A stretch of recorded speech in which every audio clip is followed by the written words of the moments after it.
Hey y'all, this is Beth. I'm here to talk to you again today about my amazing carnivore lifestyle. I am on day 232, so it's been a little bit over a month since the last video that I have dropped on YouTube. And just to update you, things are still going amazingly well. I feel great. My joints continue to heal. My sleep continues to get better. My mind continues to be clear. In fact, I'm going to attempt to do this video with no takes. It's not so easy sometimes because the mind does tend to wander. You know how it is. So one of the questions that I get frequently is, how do I get started on carnivore? If I wanted to start this lifestyle, what are the steps that I need to go through to get started? And I have come up with 11 steps to get started on carnivore. And just like with anything else in life, no matter what it is you're trying to accomplish in life, I coach people in business. And one of the first things I coach my clients in business is, what is your why? I think it's very important to know, why are you doing this thing?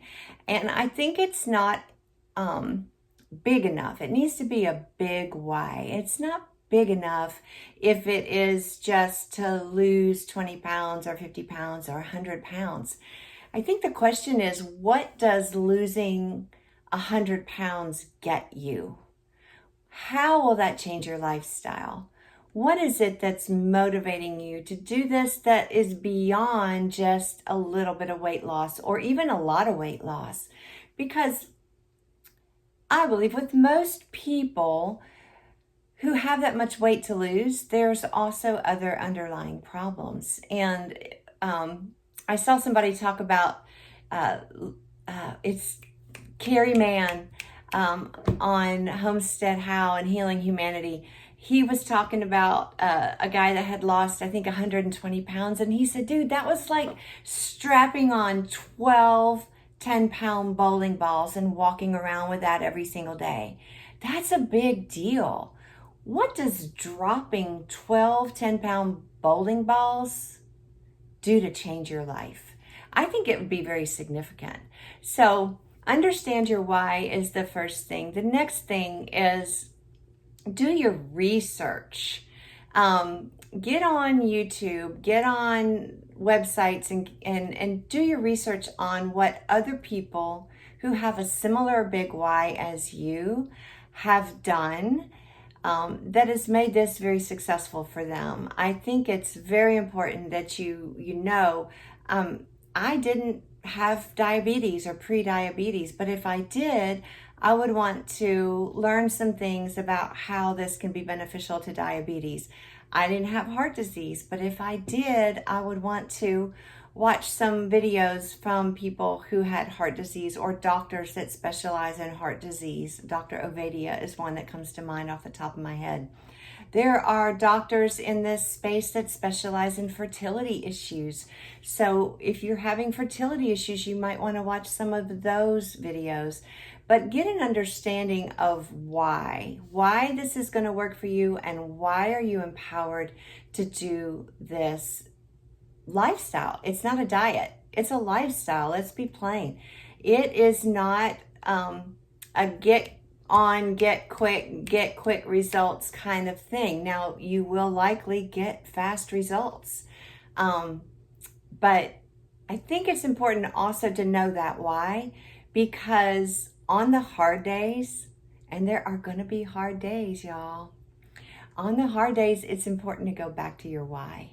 It's important to be able to say, okay, my husband brought crack into the crack addict's house this week when he came in with a bag full of Cape Cod potato chips and some French onion dip.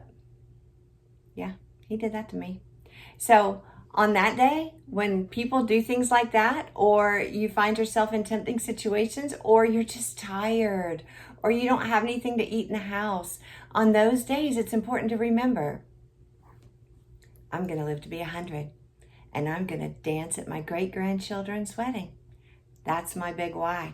That wraps a lot of things up in there. Number one, I'm going to live to be 100. Number two, I'm going to be healthy enough to dance. Number three, hoping and praying that my children and my grandchildren are prolific so that I have the opportunity to do that. So know your why. That's the first step in any big thing that you take on. The next thing is know the what. Understand the premise of carnivore so that you have no doubt what you will eat and what you will not eat. You need to understand what is considered a carnivore food. It's really quite easy. If it is an animal product, you can eat it. If it came from an animal or is an animal, you can eat it, okay? Watch as many YouTube videos as you can about your why. And the next thing is determine the how.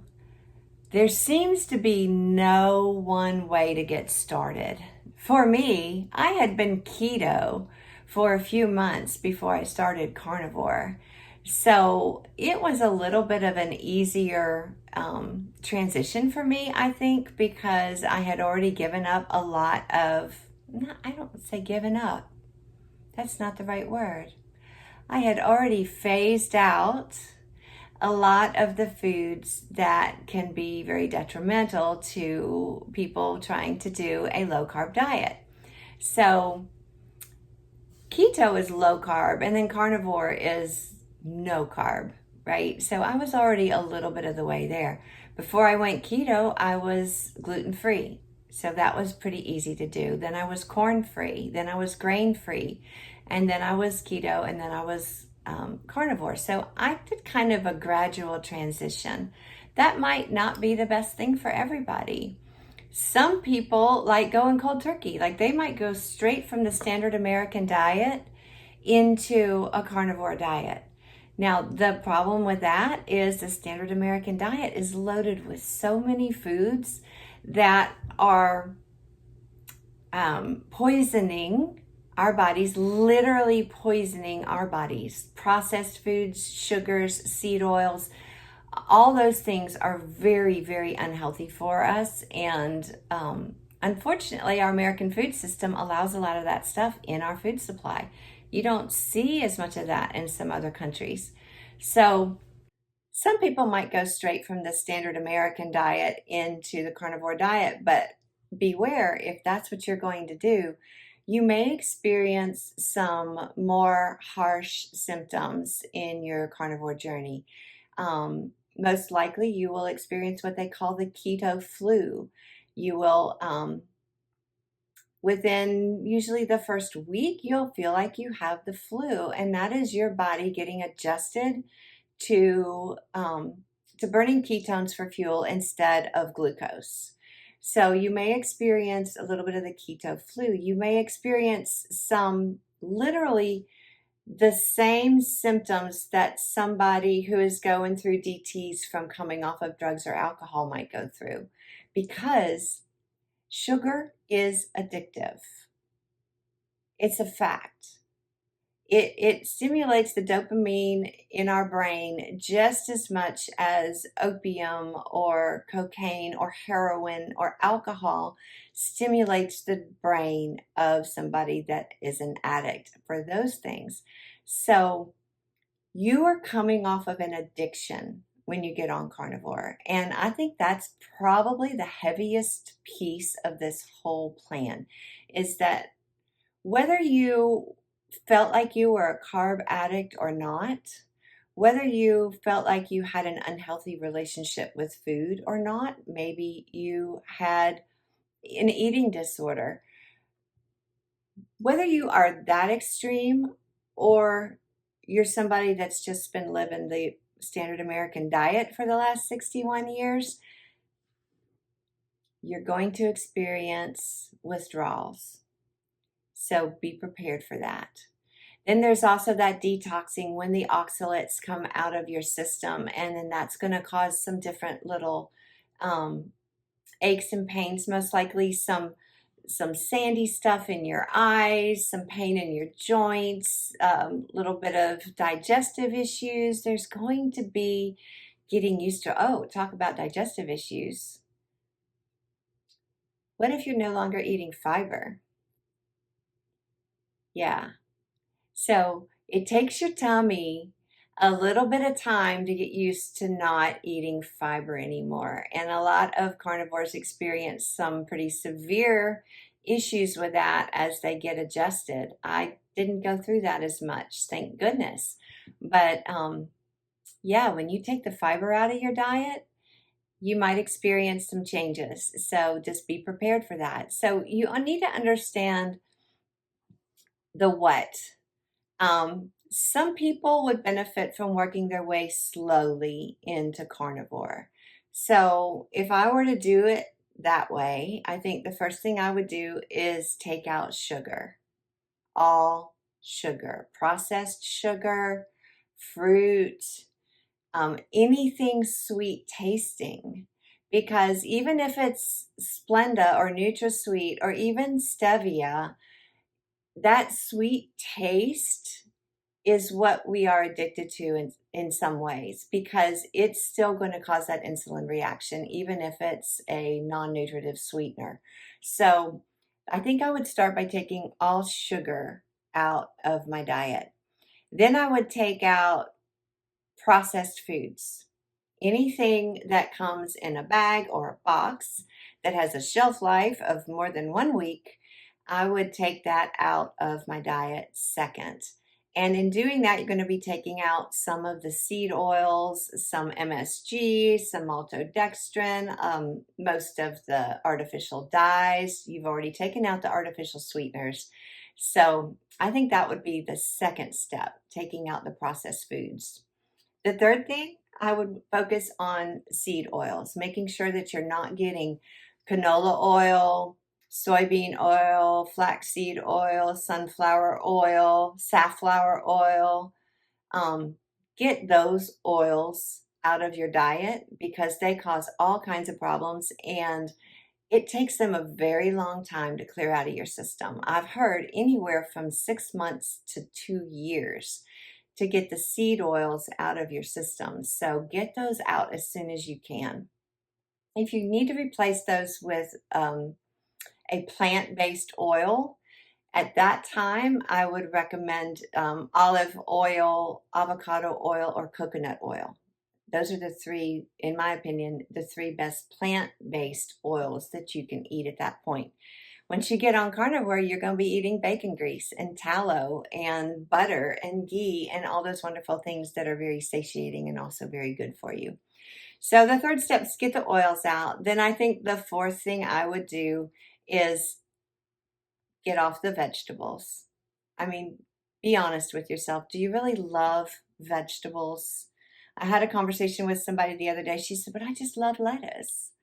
And I was like, yes, I get it. It's crispy, it's fresh, it's cool. But would you ever just sit down to a bowl of lettuce? Probably not.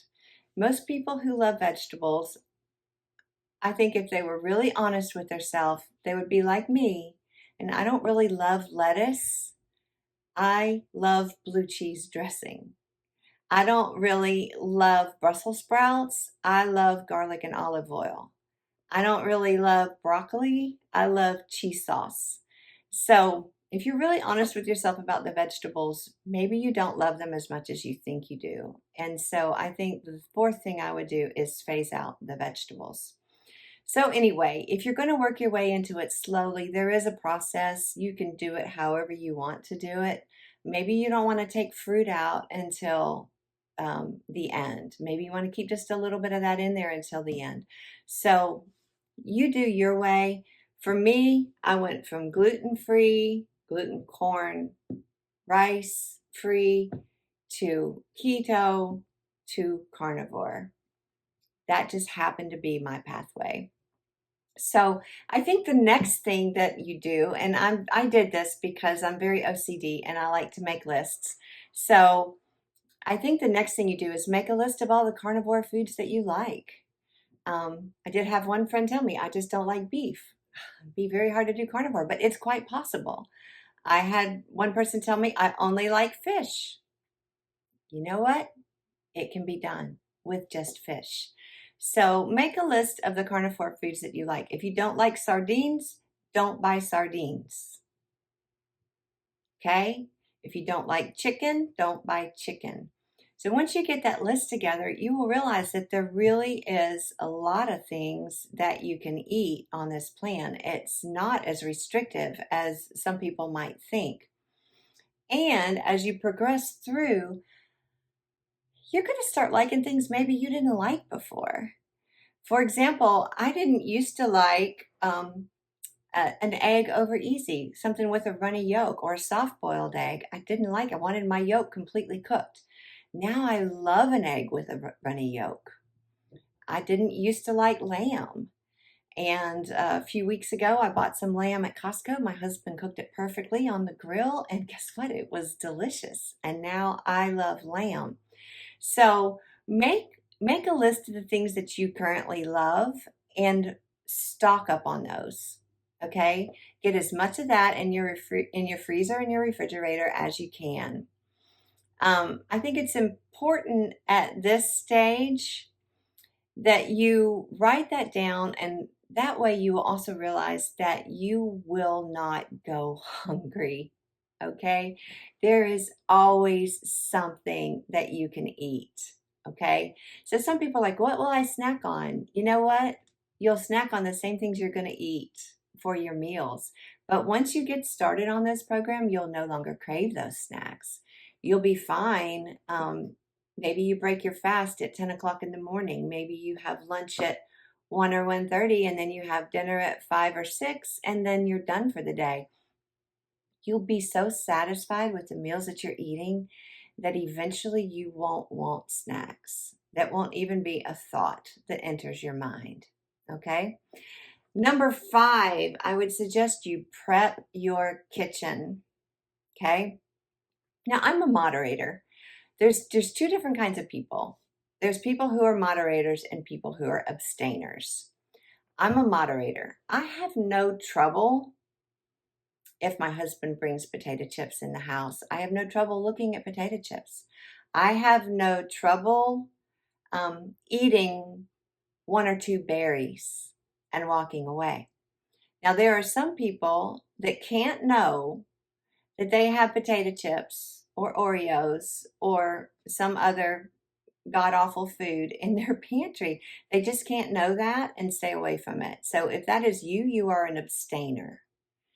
If you can't do just a little and walk away, if having one Oreo is going to make you eat the whole bag, you are an abstainer. You need to not eat any of that. Okay? And a lot of times those people are the people who have more of an addiction to the carbs, I think. I don't have that problem, but I did clean out my kitchen of a bunch of the junk that I knew I didn't want to eat, and I didn't want him to eat either. So then you're going to make sure you have plenty of the good foods on hand. You're going to stock your freezer, you're going to stock your refrigerator. Plan your meals if you want to. Go, okay, on Monday we're going to have this, Tuesday, Wednesday, so that you always have plenty on hand. And in the very, very least, if you are just doing regular carnivore, I would have a whole bunch of eggs and bacon, because when you're carnivore, nothing tastes better than eggs and bacon when you're really hungry and you can't find anything else to eat. So since you'll be likely cooking at home more, you also want to make sure that you have the right equipment and tools in your kitchen. So a good roasting pan, some baking racks, some parchment paper, cutting boards, and some great knives, among other things, are some of the first things. A lot of people really like using an air fryer. You're going to want some frying pans. Um, gosh, crock pot. So make sure you've got all those tools. I actually got rid of my crock pot and got a new one because my old crock pot was ceramic and it had those little crackle, like the crackle glaze. The glaze had crackled on it, and I just realized I don't think it's very clean anymore. So, and don't want to put a plastic wrapper in there because there's that. Anyway, so brand new crock pot, not Teflon. I love it. So make sure you've got the tools that you're going to need because you're going to be cooking at home a little bit more. I have like 6 frying pans now. There's always 2 or 3 in the sink and 2 or 3 in the dishwasher. So then I think number 6, and this may be the most important thing, know your who. Find your people. Is your spouse or your significant other going to participate in this with you? Can you get your parents on board, your siblings on board, your friends on board? I think it's really important for something this big for you to get support from somebody that's important to you in your world.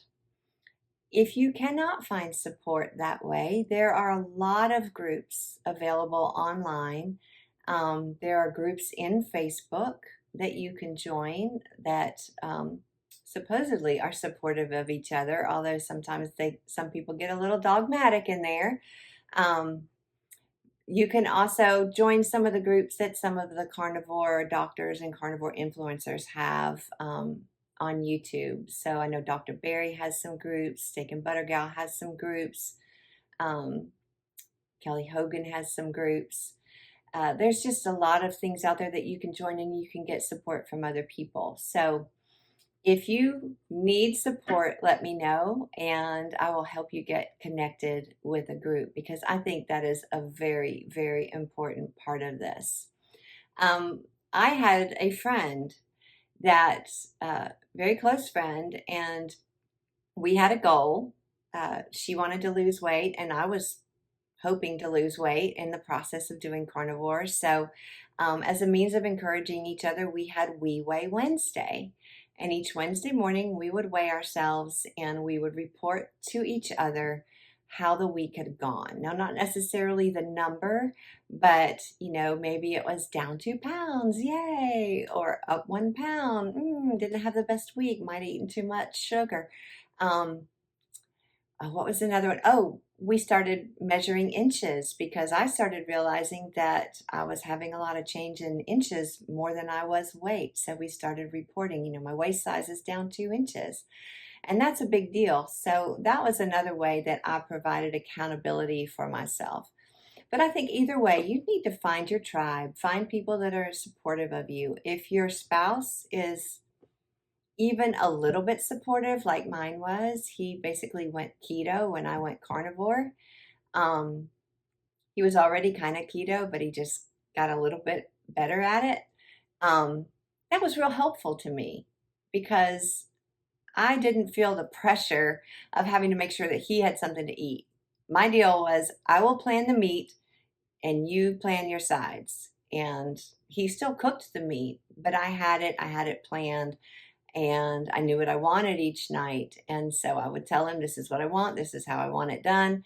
And then if he wanted to add a side dish to his meal, he would do that. So find your tribe. That might be the most important thing.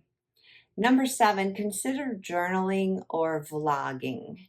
I kept a journal. This isn't it, but this is like it. But I just kept one of these and I wrote in it every day. And every day I wrote what I had eaten the day before if I hadn't logged it, how I had felt, how well I had slept. Sorry. I journaled each day what I had eaten the day before, how I felt, how well I had slept, anything that was going on in my mind, anything that was going on in my world, whether I felt encouraged or alone, or each little ache and pain that gradually started to go away. I logged all of those. And keeping that journal has been very useful because I can go back and look at it now and I can say, yeah, I went through the keto flu on day 4. And yeah, the oxalate dumping began on day 9.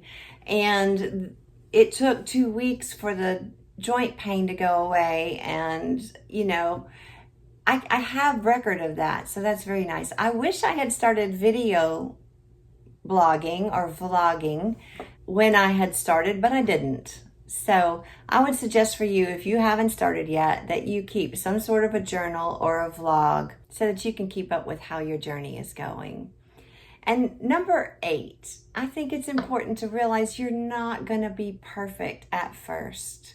There are going to be temptations and you are going to succumb. I would love to say that you're not going to be tempted to eat things that you shouldn't eat and that you're going to be able to resist whenever it comes along. But we are social animals and you're going to be out in the wild and you're going to be going to birthday parties and you're going to be going out to dinner with friends and you're going to face temptations. And so I think this is why it's so important to go back to that why. When you get to that point where you're in a situation where you're thinking, oh, it would be so easy to just eat that little thing that is going to spike my sugar and it's going to make me feel bad tomorrow. I think that's when it's very important to go back to your why. And I think the other thing is you have to choose your hard. Although this plan is very, very simple, it is at times hard. But you know what else is hard? Standing in line at the pharmacy is hard. Waiting in the doctor's office for 2 hours is hard. Surgery is hard. Having a difficult time getting off the floor is hard.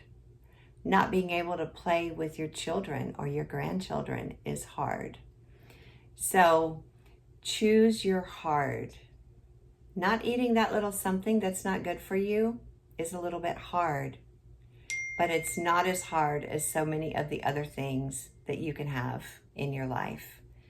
So, y'all, my family thread is blowing up right now, so please excuse all the dings. I'm not going to be able to edit them all out of here. So please excuse all the dings. So people ask how much water to drink. And I think that's an interesting question because as a personal trainer, I used to advise my clients to drink your weight in ounces of water each day. Now that I think about that, I realize why did we make people try to drink so much water? And I think it has to do with flushing out the bad foods that we were eating in our diet. I think it has to do with flushing out the processed foods. And if you're eating a lot of fiber, you need water to help that fiber get through your system because fiber is undigestible carbohydrate. Why? Why do we need anything in our body that's undigestible in the first place? So why would you load up with something that's undigestible and then have to drink a whole bunch of water to get it to go through? And the reason we need the fiber to scrape all the other crap out of our insides. So on Carnivore, you don't need as much water. They suggest drinking when you're thirsty, drinking when you're sweating, drinking when you're exercising. Your body will let you know when you need water. It's not magic. It's just naturally animals in the wild know when to drink water. They don't have to force themselves to drink their weight in ounces of water each day. Now, I do take some supplements. I take a magnesium supplement at night, which is an electrolyte, and that is kind of a calming effect. It kind of helps me relax and get ready for bed.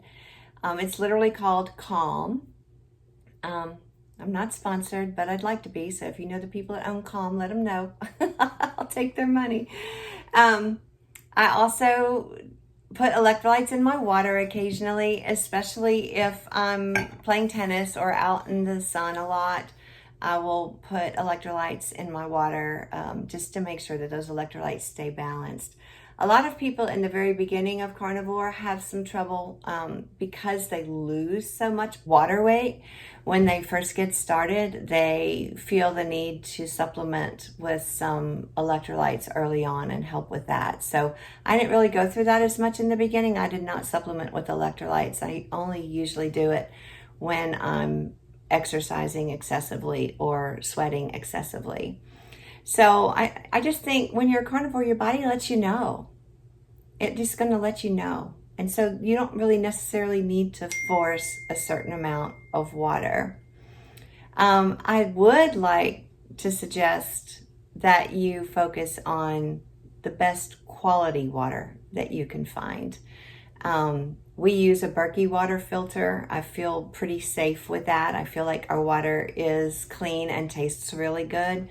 I would maybe suggest thinking twice about drinking a lot of water out of plastic bottles. We use the stainless steel and we use glass in our house. So I don't buy bottled water. Although if I'm out at a baseball game or something and bottled water is what's available, I will certainly drink that for lack of anything else. So I do think the quality of our water is important. Number 10, at first, focus on the foods.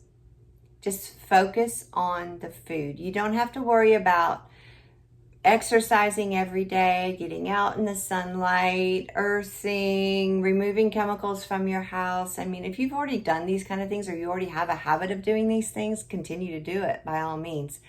But this is challenging enough in the beginning that I think that if you just focus on eating the right foods when you're hungry until you're full, and then fasting until you're hungry again, if that is your main focus, I feel like you will be successful. Once you get that part down, then you can start looking at some of the other things that you might want to do to kind of biohack or whatever you need to do to get your ultimate health. But I do think that the benefits that come from just eating the healthy carnivore foods is going to be enough to really get you motivated and want you to keep going and keep finding other ways that you can get even healthier. And then number 11, my last tip for you. In the beginning, set yourself an end date. I got into this with 90 days in mind. I was going to do February, March, and April. So the 1st of May, I think, or like the 10th of May is when I did my first 100-day video. And I had so much success my first 3 months that I knew I absolutely wanted to keep going.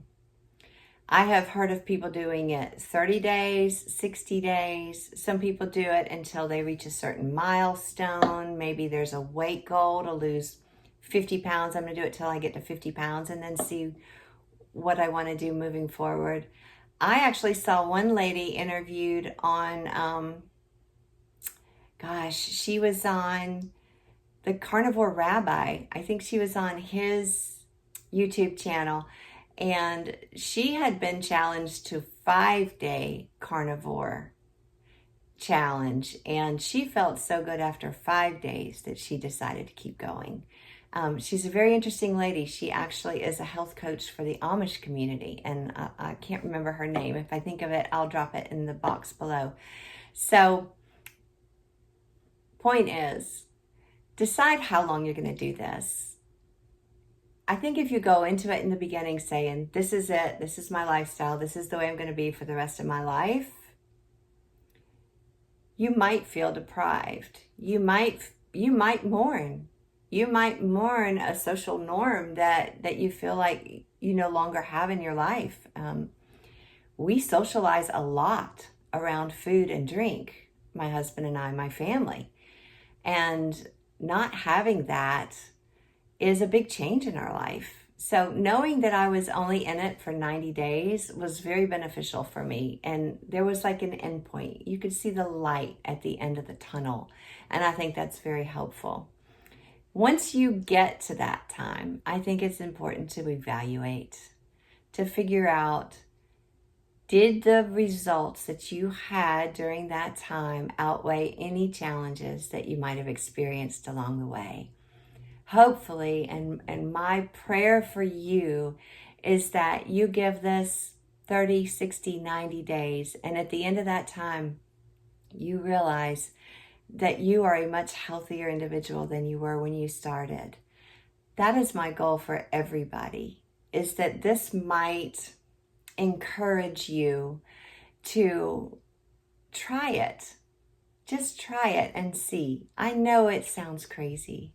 I know it goes against the norm, and we'll talk about that a lot more in future videos. What do you have to lose by just trying it? I've outlined 11 steps to get you started. If you have any questions, I would love to answer those questions for you.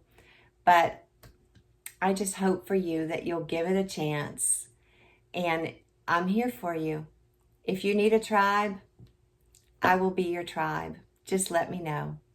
Thank you for watching. If you think about it, please subscribe to my channel and like or comment on this video. I would love to hear from you and your thoughts. I really appreciate you watching this today, and I look forward to being with you again soon. Have a great week.